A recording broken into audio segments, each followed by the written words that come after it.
Hello and welcome back to a new episode. Today we will talk about how you can attract the person you want in your life and why hustling your way into a relationship leads to failure. The reason I'm talking about this today is that I have witnessed so many women are being so successful in whatever they're doing. They are great in their careers. They are great in building the business. They are great in earning the money. They are great in achieving whatever they want in this materialistic world.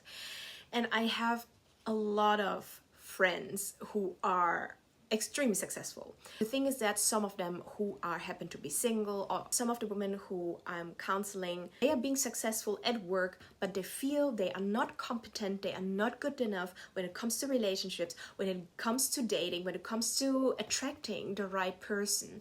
They feel that they have to give and they have to do and they have to plan and they have to strategize all the time on how to attract this one particular guy. And the thing is that we got so used to it. I mean, we're living in this hustling world where everyone is moving fast, where it's extremely competitive, where everyone is a go-getter, where everyone is goal-oriented, and you are portraying your values of how you are in your work field as in like, this is who I am and this is how I need to operate in every area of my life.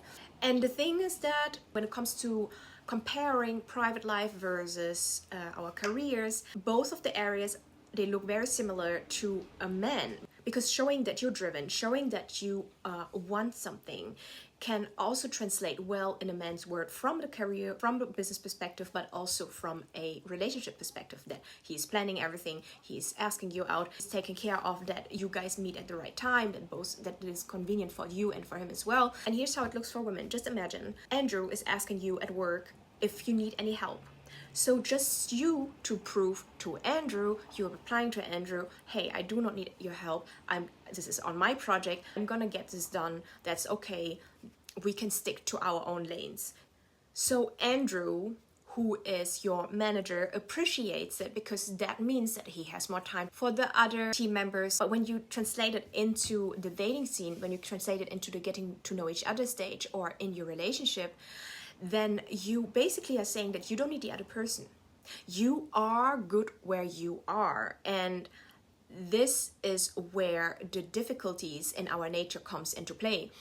Because we think we need to hustle, we need to do more, we need to be more engaging in our personal relationships so that we can have a better outcome. But I can tell you for sure that what it does in the long run to a woman, that it can lead to burnout, it can lead you to being frustrated, it can lead you to being disappointed, of questioning yourself if you are doing the right thing. Because you're constantly trying to fix things. Whatever he does, you're constantly trying to fix what he was doing. So you are trying, let's say you are in the dating stage and you are trying to attract this person and you're thinking through, okay, but all of those relationship gurus, they told me that I need to attract a man, right? Just sit back and be pretty and la-di-da-di-da. The thing is that when you are putting the effort into attracting him, let's say by just focusing on one specific person, you are already constantly on the look, trying to fix things, trying to make things happen instead of just being. Because while putting the effort into attracting someone, you're automatically putting yourself in the doing mode instead of in the being mode. So if you think about that, like, what is actually attracting someone, right? Like, does it mean I have to show myself so that he will be attracted to me? Or am I just being myself and he will be attracted to me? So there are two different versions, and I can tell you the first version is totally wrong, because this is not really attracting. You are trying too hard to focus on one person and you think that you're attracting that person, but at the end you don't, because you work way too hard to make this relationship between the two of you happen. But as I said, relationships aren't projects, they are not tasks, they don't have to be completed. They are things that needs time to evolve, to connect. It requires a different kind of effort. And the effort comes not from putting the actual effort. It comes from you being yourself and putting yourself in a way that you see yourself as attractive.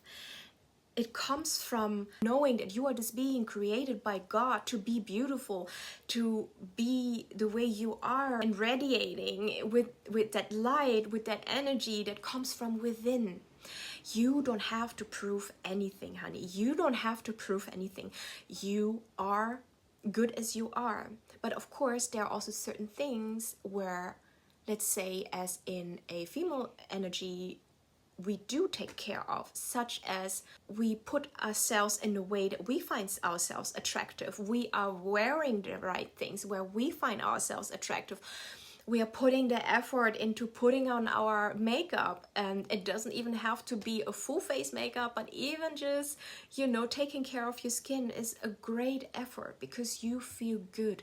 You do the feel good things. It's not about that you need to portray a certain stereotypical beauty standard, but you do the feel good things. It's all about the wellness you are giving yourself. And that's why we don't hustle, we attract. And if we attract, we get to choose. And we do not chase. Now, the hustle energy should not take up space where your empathy, your vulnerability, and your patience should be for yourself. And the thing is that just like in our careers, literally hustling into a relationship, into a dating phase, into a marriage can lead you to emotional and mental exhaustion. Like how many people I have talked to have admitted that they were just tired and they just done with the dating apps. Like, the thing about dating apps is that a lot of people, they just keep on swiping and swiping and swiping, and you see that there is this enormous amount of a dopamine hit every time you have a match, right? But how often do you go into the conversations with the amount of energy where you know that you have revealed some parts about yourself, where you show interest into the person? So what I'm saying is that dating apps, just go away from dating apps. If you really want to have like real connections, just meet people outside. You know what you should do? The thing is that you should write a list how your ideal person should look like. You are completing an entire task for a target audience persona. This is what you usually do for marketing, but I'm telling you, do that as well for your dating life.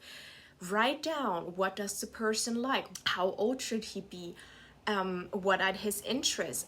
How does he spend his days? So you write all of those things down, right?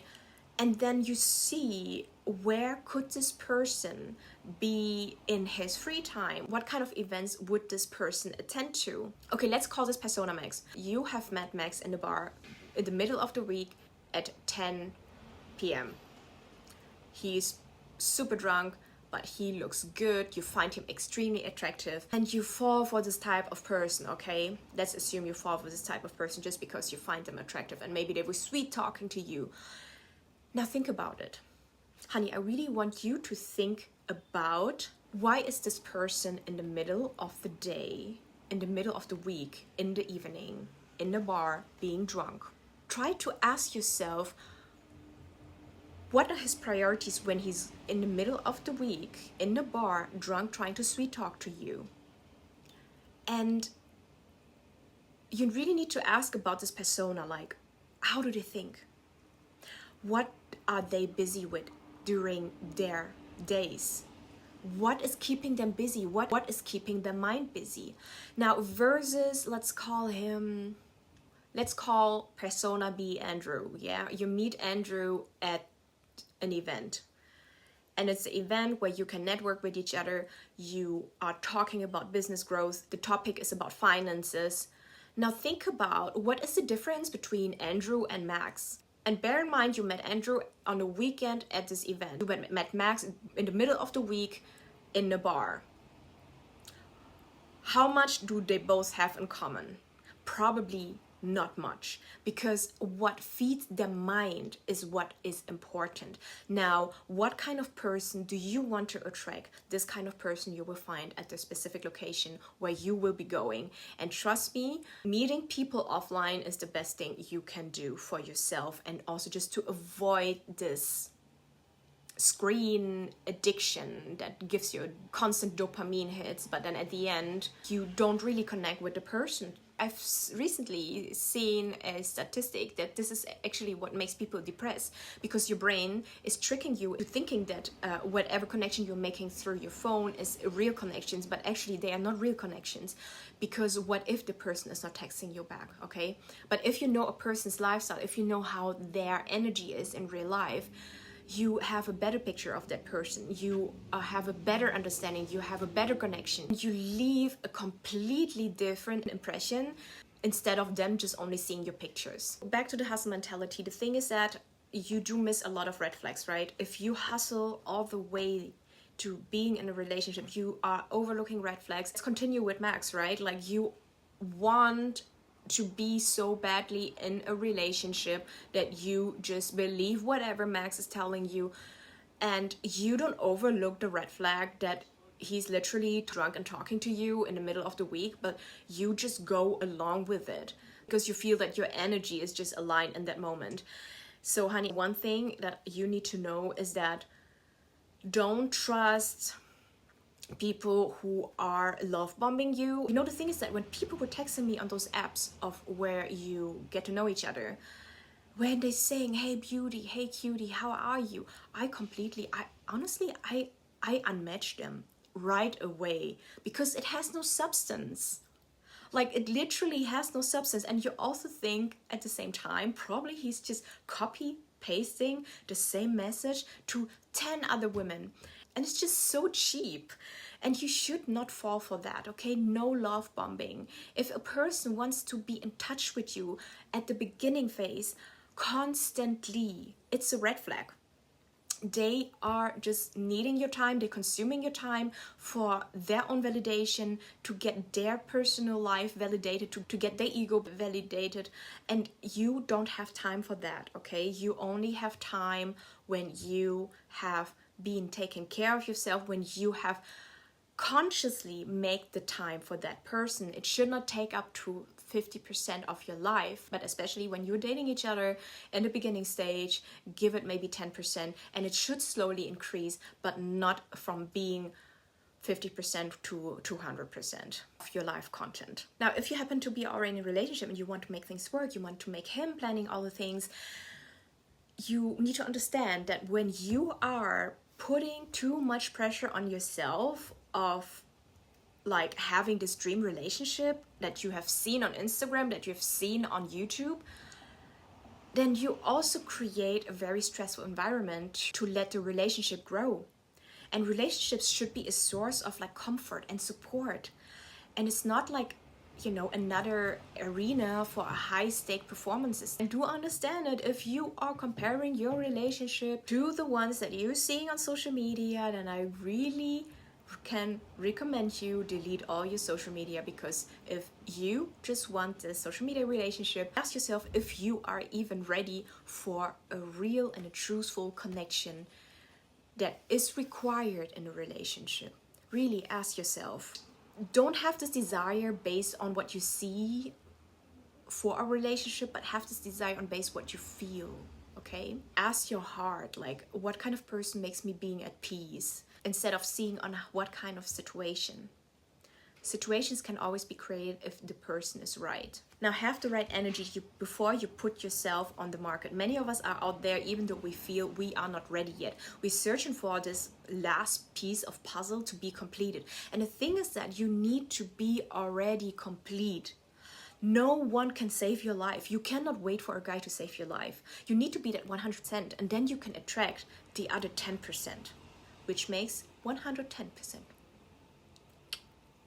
Decide how much energy you have and give only that energy away that you have, because then you don't expect something back. Instead of seeing dating from like a transactional perspective, you just think that, oh, okay, I see this guy, I'm texting with him. I don't know him well enough, but I'm just being nice because I decided to be nice, because it comes from within and I don't care too much about the outcomes. This is the mindset that you should have.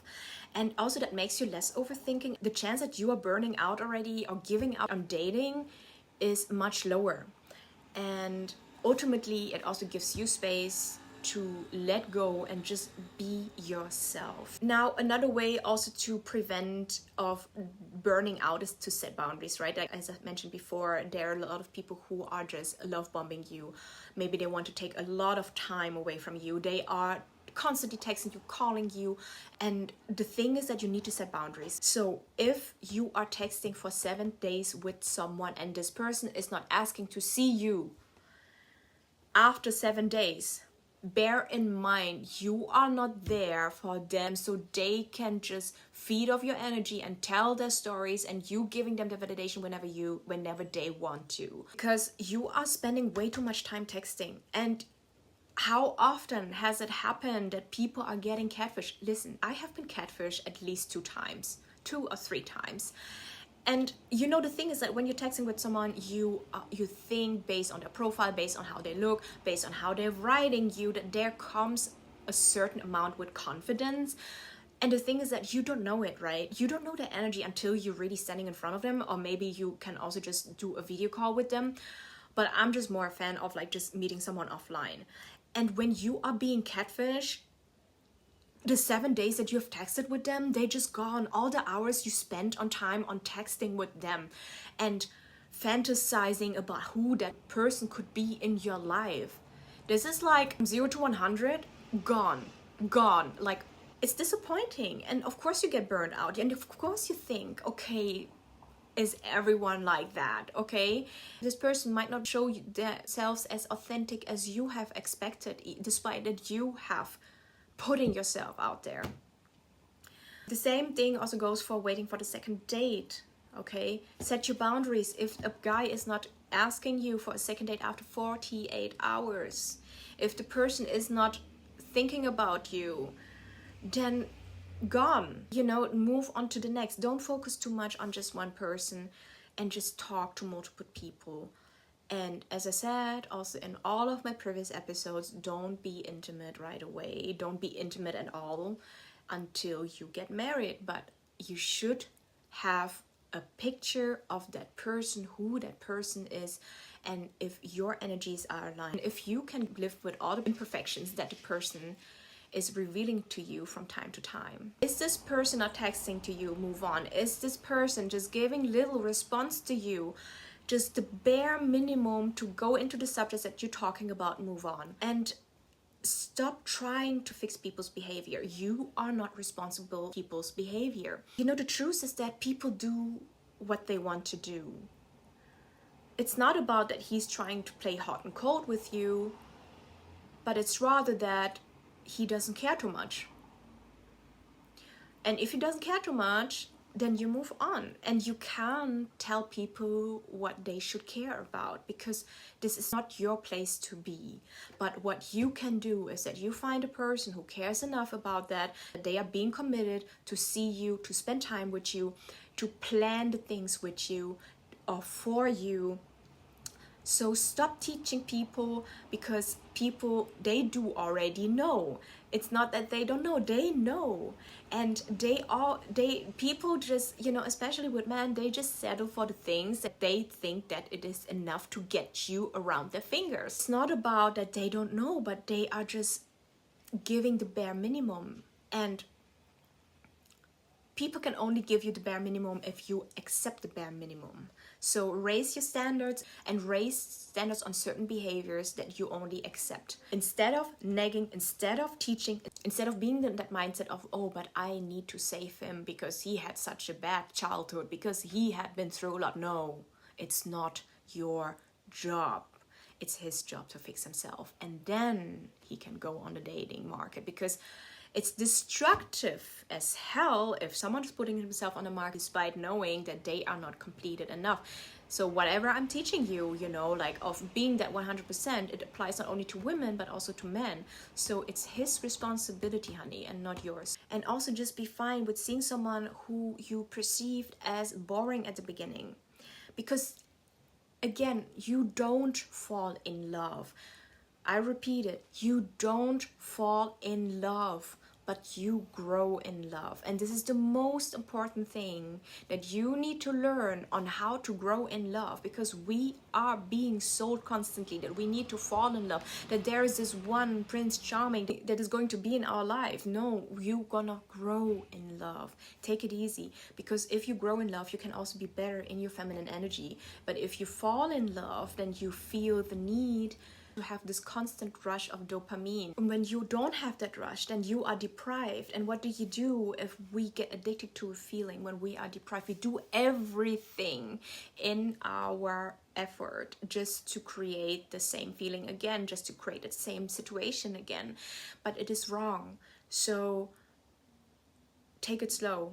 Like, start to accept the boring, start to like the boring. And whoever has happened to be your type of man in the past, it's time to say bye to your type, because you want a relationship that is based on a truthful foundation, that is based on love, on patience, on kindness, on security, on validations that you also receive, okay? Based on your boundaries. And how nice is that to have that every day, that you know you can always rely on that one person, and that you know you can trust that person no matter at what time, at what day, and you can therefore just focus on who you do want to become instead of focusing on what you want to chase. And another point is that if you're trying to hustle into a relationship, the chance is also very high that you're gonna attract a very feminine man in your life. And I'm not talking about a man who looks feminine, but you might attract a man who is trying to be nonchalant, a man who is waiting for you to text him first, a man who is constantly butthurt, a man who is letting other women to compete for him. But this is probably not what you want, especially when you are choosing not to do the hustle, especially when you want to be more in your feminine energy. So lean back, take the hustling away. Take the hustling away out of equation. Hustling does not equal perfect relationship, especially not for you as a woman.